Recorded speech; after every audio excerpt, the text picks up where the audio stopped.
Train the muscles, not the joints.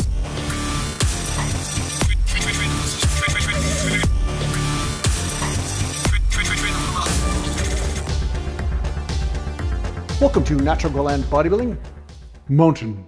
And today I'm going to talk to you about subjects. What a surprise, right? Bodybuilding subjects.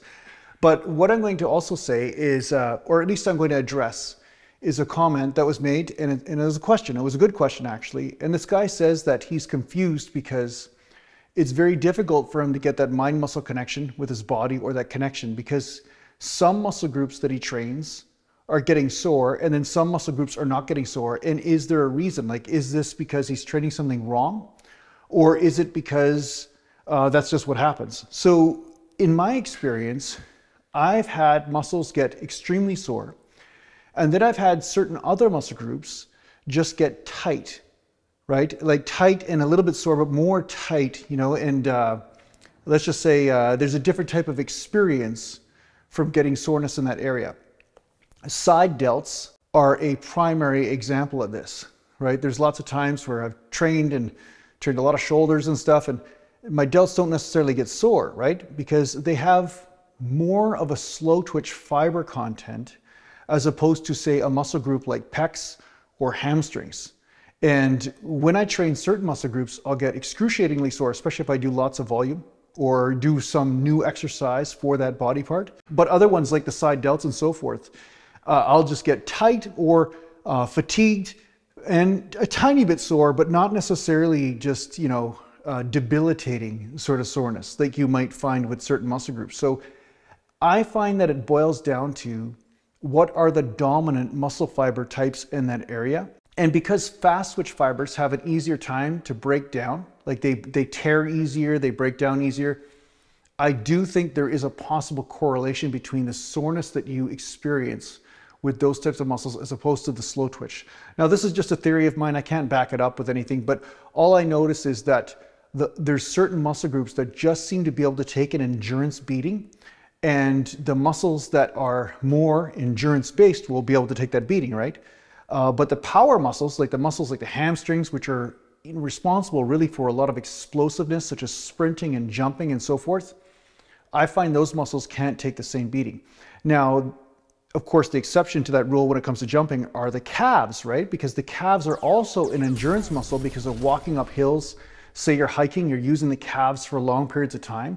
So there's kind of a blend in the calves depending on the person, and as they may be more endurance dominant as opposed to power and so forth, depending on whether it's a gastrocnemius or soleus situation we're talking about.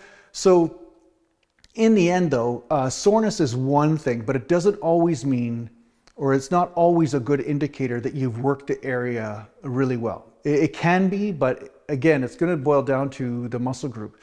Sometimes you'll just experience a pumpy and lumpy feeling, or more of a tightness or a fullness in the muscle the next day and so forth. Those are also good signs that you have trained or attacked that muscle in some sort of positive way for muscular growth. Mountain. So today I'm going to do some incline flies, but I'm going to do them in a way where I'm just doing constant tension in a stretched position. Now, does that mean I'm hitting the dumbbells to the floor? No, because I've had some stupid people in the comments say, oh, you have to do all the way range of motion, otherwise it's not a stretch. No, that's not true. You are stretching the muscle. You don't have to stretch it to the absolute nth degree and tear it off the bone in order to get a result, right? If anybody tells you this kind of shit, just run the other direction and don't pay attention to them. So the bottom line is I come down to where I feel a stretch in the pecs, and I know if I go further, all I do is feel the delts rotate, or I feel more front delt stretch. That does nothing for me. But what I'm going to do is I'm going to do partial reps, just constant tension on purpose, because it feels good, and I feel like it really concentrates all of my energy on the pec.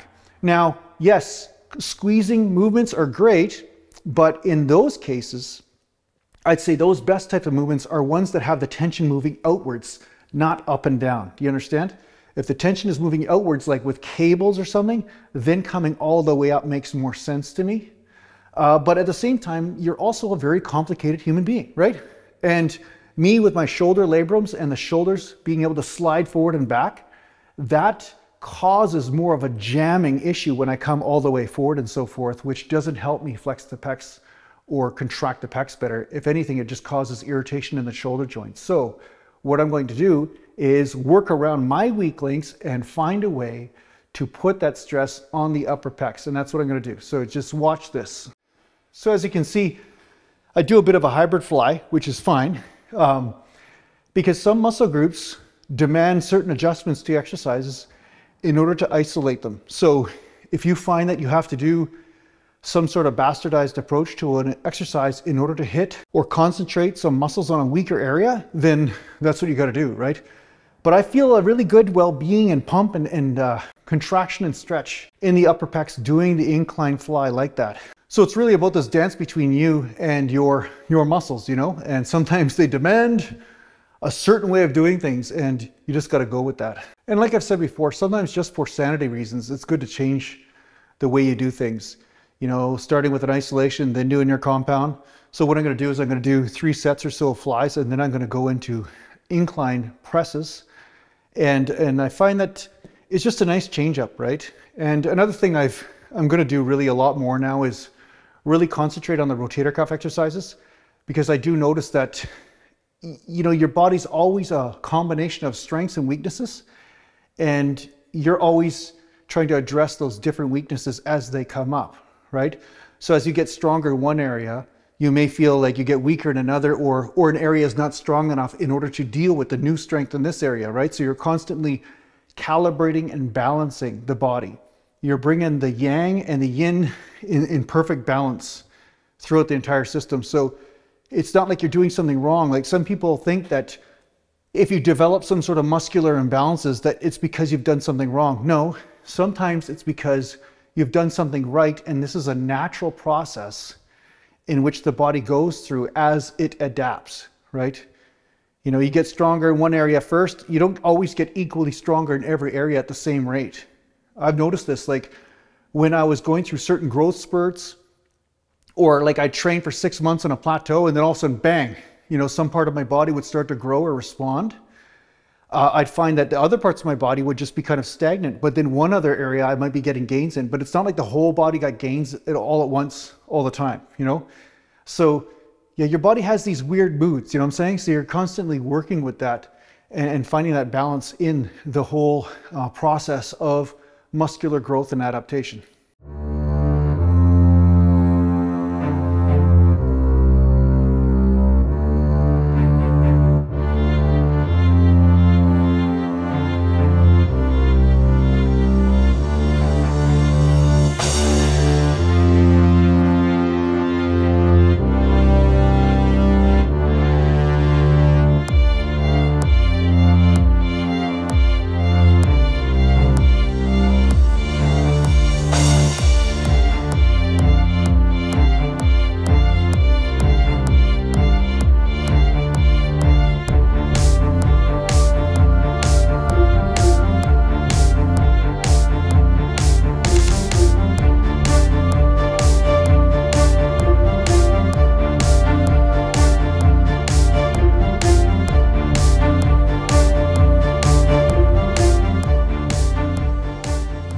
So this is a piece of advice for you guys who have been around this game for a long time, and it's advice you probably already know. So, you know, just for the sake of making a video, I'm going to say it.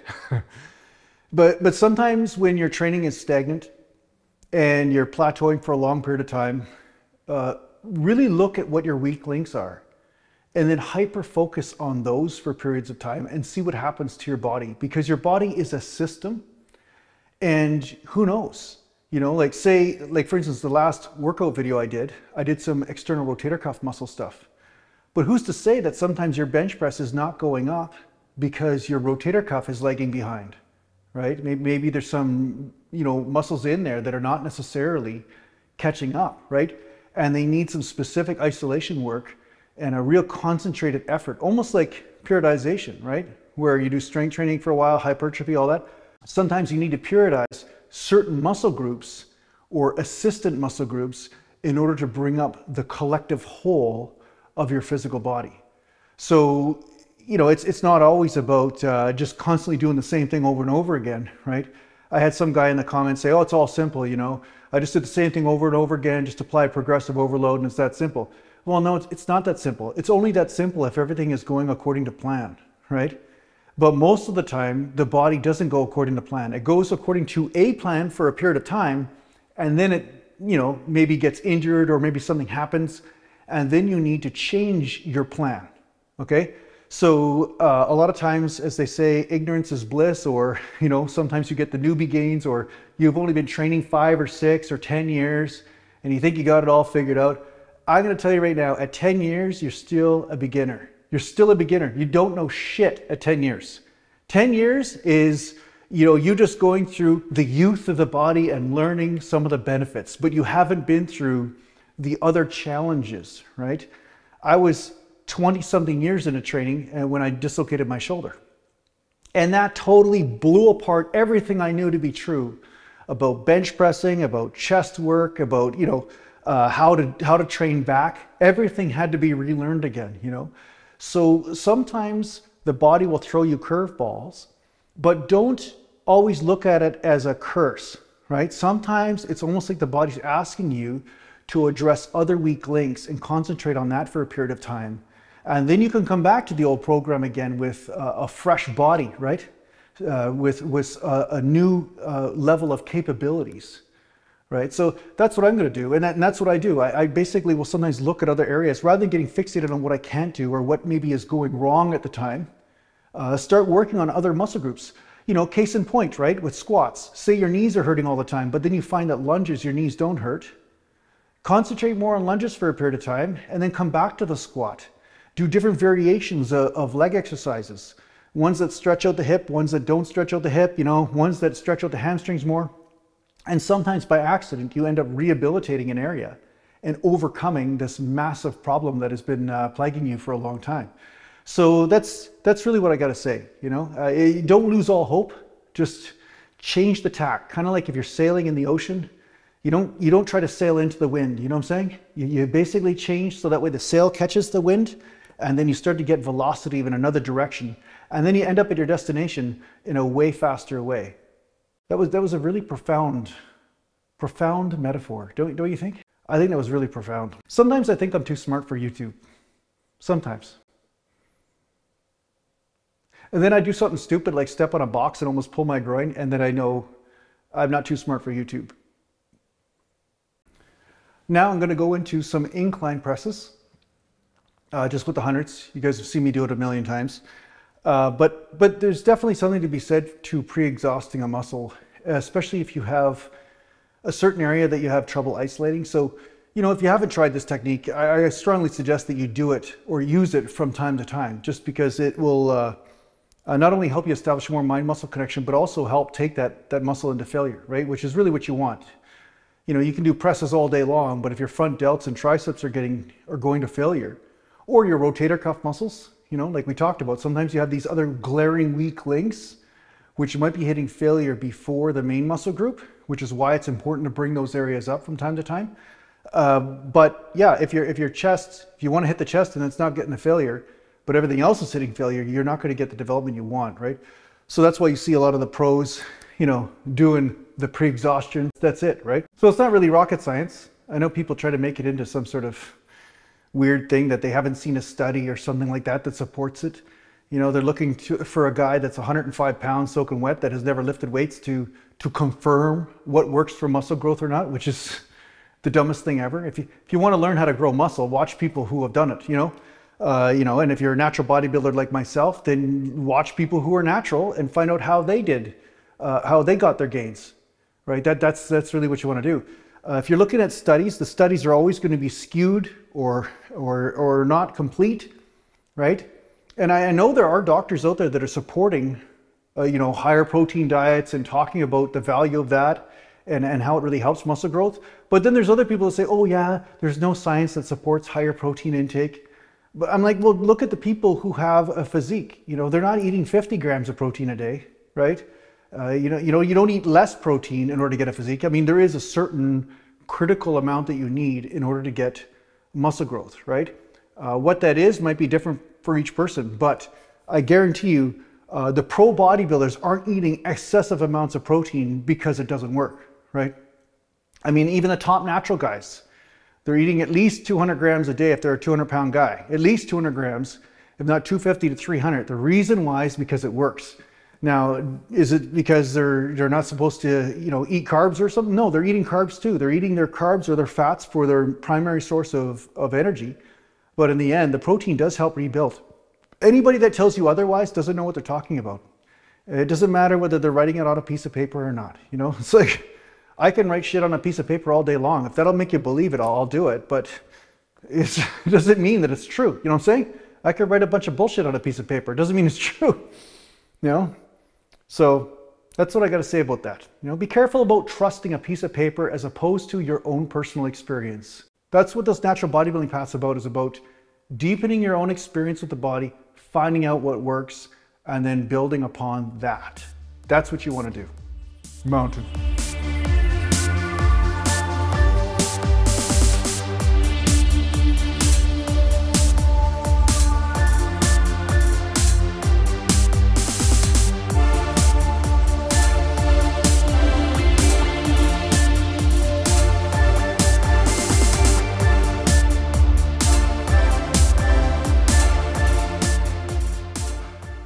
That felt pretty good.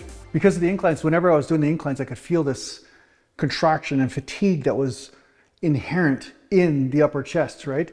Whereas if I just do inclines right away, my delts come in so much that they sometimes overpower the process, right? So that's the great part and the beauty of pre-exhaustion and that sort of thing. So the other thing is too, if you find that you have a weak body part, there's nothing wrong with really concentrating on that area and forgetting the other areas. You become an exercise specialist for periods of time. And I've said this before, but I knew a guy at the gym, he used to just work one body part for periods of time to bring it up and then forget all his other body parts. So what he would do is concentrate all his recovery resources on getting this one body part to adapt. And I'm on both sides of the fence in this, because I understand that doing squats and deads and stuff can stimulate the entire system for a natural bodybuilder so that the other muscles can grow. But you know what? I once knew a guy, he messed up one of his legs so he couldn't train legs anymore, and he hyper concentrated on his upper body training, and his upper body just ballooned up. Like, he got way more results because all of that nervous system and immune system fatigue he was getting from heavy deadlifts and heavy squats was no longer going to those areas anymore. He's no longer having to recover those areas, and all his recuperation was going to these other upper body muscles, right? Again, I'm not saying for you to do this, and I don't recommend doing it, but some people, I mean, for periods of time, taking time off certain body parts and just concentrating on certain ones, it might bring those body parts up. I'm just saying it's something that worthwhile to check into at some point if you're noticing that you're always hitting a wall, and no matter what you do, you're never getting results. I know this is total thinking outside the box type of stuff, but yeah, sometimes, if anything, maybe it'll just, freshen up your enthusiasm for your training. And there's definitely value in that, right? Just getting enthusiastic about what it is that you're doing. And that enthusiasm can transfer into gains at some point. So maybe you want to do it. Another thing that just came to me after doing this amazing set with the 105s, okay, is that sometimes by training the antagonist muscle, you get better mind-muscle connection in the other muscle. So for instance, if you train triceps and you get a good tricep pump, then when you go to do bicep curls, you'll notice that you might get better bicep activation. And there's a number of different reasons for this, one of which is that when the triceps kind of pumped and tight, it helps stabilize the shoulder, and therefore you get a better muscular contraction of the bicep. That's one of the reasons. I'm sure there's more than that as well, to do with the Golgi tendon reflex and muscle spindle and all that stuff. But the bottom line is that when you train the antagonist muscle, it also puts your body in a different position. So for instance, say you train back and your back is nice and tight, it pulls the shoulder blades back into a certain position, just slightly. And that can make a difference in what type of muscle activation you get when you start to do chest training. So if you're also having trouble isolating a muscle group, perhaps try training the opposite muscle before you train the target muscle that you're really interested in hitting, and see if that makes a difference. It probably will, because I said it. Because I just say true stuff all the time. But nobody knows that I'm saying true stuff. They don't know it. You know what, if I write it down, maybe it'll be true. There you go. I'll go write it down.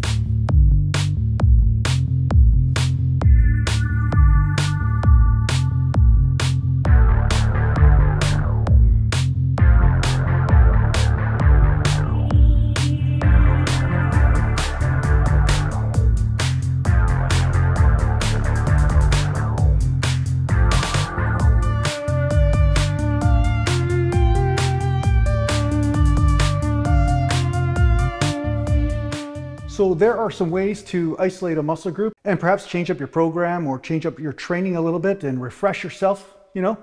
Nothing wrong with getting refreshed and rejuvenated when it comes down to what you're doing, and that motivation can lead to some extra results in the long run.